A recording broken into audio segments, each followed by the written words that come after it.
What's going on? Jake here with Uncommon EDC. Today we're going to be revealing the contents of box number 6 in the MedicBox Pro subscription. I'll make sure to link to MedicBox in the description of this video if you want to learn more about them or the various tiers this subscription offers.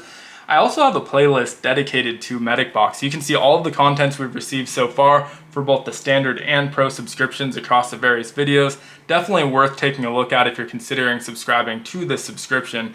That being said, box number 6 is exciting because this is going to be the final box in the Vehicular First Aid Kit build, and so we'll finally be able to see the complete build of this one. Just like with the Duty Individual First Aid Kit, I'll do a summary video in the next couple weeks summarizing the contents of boxes 4, 5, and 6, which is that total Vehicular First Aid Kit build before we move on to the next one. That being said, let's dive in and see what they sent over for box number 6, and we'll pull that content card just like usual, then get our box out of the way. So you can feel free to pause and read through here. I'll be referencing this throughout the video, so I'm not going to read through it now. But a couple things I did want to point out before we set this down. First is the image over here, a little bit of an illustration of how the various items fit into the pouch that we received in box number 4. Now, worth noting that the items that you see in here all come in the standard subscription. So a lot of the pro items this time around were larger items that you're not going to be able to integrate in that individual kit. So you're going to have to come up with a secondary carry solution. I'll probably put them, I have this basket in my trunk that's like a collapsible basket with some random roadside tools and things like that. So I'll probably put the extra items in there and may even supplement this kit a little bit with some additional items in that same basket. But that being said, we're going to go in the same order as the content list. So I'm going to set that down and start pulling items. So up first, we have the soft tourniquet. This is by TacMed Solutions, and this is actually the third tourniquet that we've received in these first 6 boxes. Technically it's a second, but that Slishman wrap can double as a tourniquet, so a little bit of redundancy there, which is always nice. The Slishman wrap does have a couple other utilities, which is nice, gives it a little bit more versatility. But if I were building out a first aid kit, I would have probably stuck with one style of tourniquet. That way you can practice and get familiar with that, and no matter which kit you reach for, you end up with the same tourniquet that you're ultra familiar with. That being said, I understand why they went with this. I think it actually makes a lot of sense for a subscription. You can try out a few different things, see what you like, and maybe eventually replace them with what you want to put in there.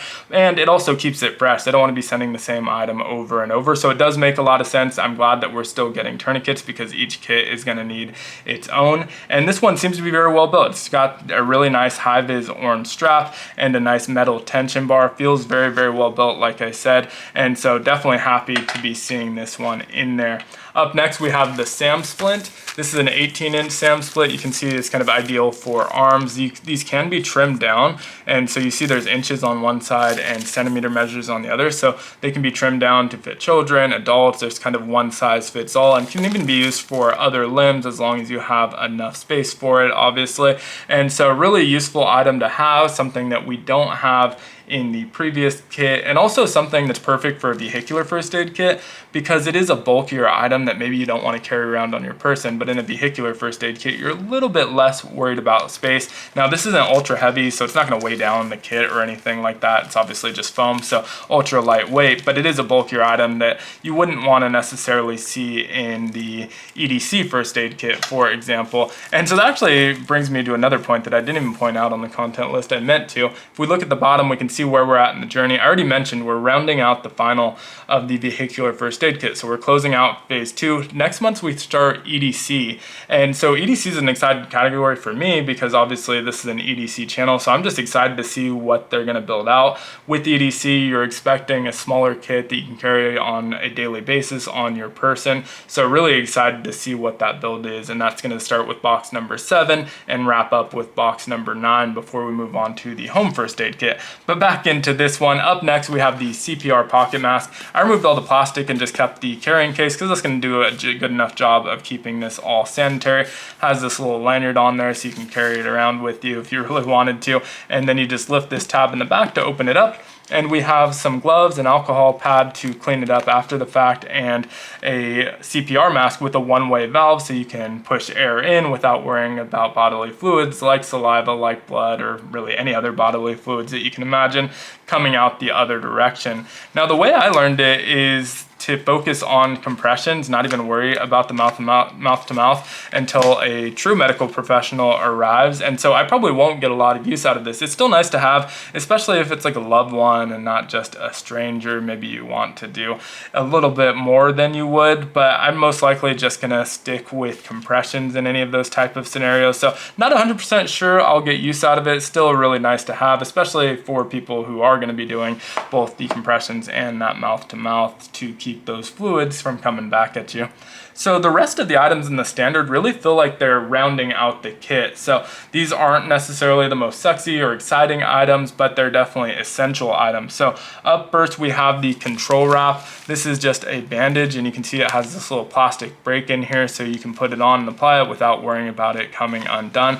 It doesn't say the length on here that I can see. We know that it's 4 inches wide, and both the letter elastic bandage with built-in break prevents an unrolling, ensuring secure pressure and positioning while reducing time loss during emergency bandaging. So there's no mention of the length in there, no mention of the length on here that I can see at least. So I'm not 100% sure, but looks like it is plenty to wrap around a limb or even a head and have a little bit of space left over. Even on a head with a limb, it's a lot thinner obviously, and so you're going to have a little bit more real estate. And so it seems like you have plenty of bandage here despite it not giving that measurement. Up next is another one, kind of the same category, emergency blanket, essential for a vehicular first aid kit obviously, and something that I'll probably actually throw a second one in here because oftentimes I'm in the car with my wife. I don't want to have just one emergency blanket, so we have to make a choice of who gets it. I'd rather just have 2 or even 3 on me, so I'll probably supplement it. This is another one of those items I'm not super excited about. They're kind of all the same. This one's from Kemp USA. Sometimes you get some that are a little bit more durable and thick. This seems like a pretty thin one,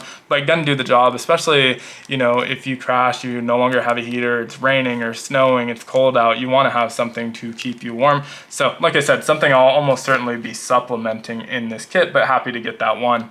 Now, last up in the standard box is medical tape. These can go pretty quickly and they can get dirty, they can get lost, maybe you forget to put them back. So another one that is actually pretty good to have a couple of these in the kit. So if you end up using it, you don't have to remember to restock or resupply it if you leave it on the side of the road and forget about it in all of the hectic chaos. And so really good one to have, but again, not the most exciting item. Now that does round out box number 6 for the standard items. We still have our Pro, so I'm gonna flip our card over. We have the C2MS Academy information there as well. So this one's focused on shock and hypothermia part 1, and coming up next is hypothermia part 2. It's a deeper dive into hypothermia physiology, including hypothermia physiology, I don't know why it says that twice, in the presence of trauma and advanced treatment modalities. And so for our final Pro item, sometimes you get 1 item, sometimes you get 2, it just depends on the price and sizing and things like that. And so this time we got the Responder Pelvic Binder.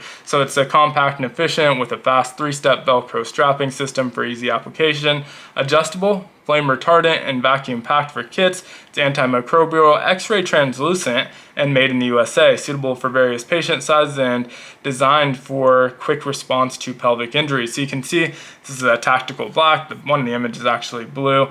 It's for pediatrics to adults, set 25 to 75 inches or 63 to 191 centimeters for hip circumference.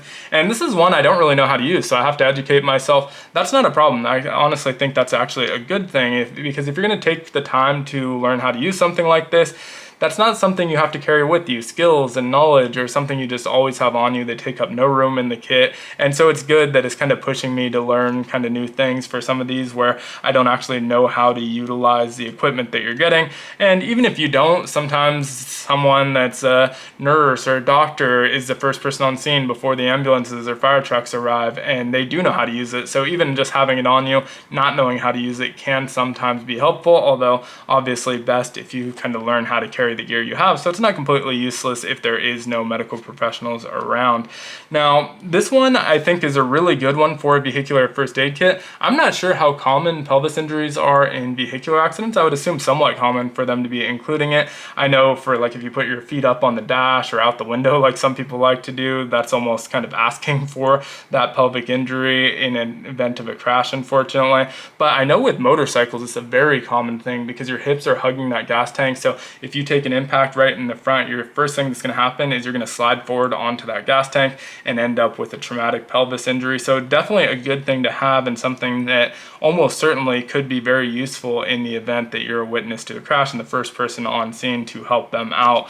And so definitely a good one to see in there. I think this is a pretty good kit overall. I think there were a lot of items where, again, they're kind of completing that vehicular first aid kit. So it's not as exciting as last month per se, where I thought we got a lot of really exciting items, but definitely some essentials in there. I would love to hear your thoughts on it though down in the comments. If you enjoyed the video, consider liking, commenting, subscribing, joining the channel as a member, or checking out some of my other videos. All help the channel out a ton. And as usual, hope you have a great one. Take care.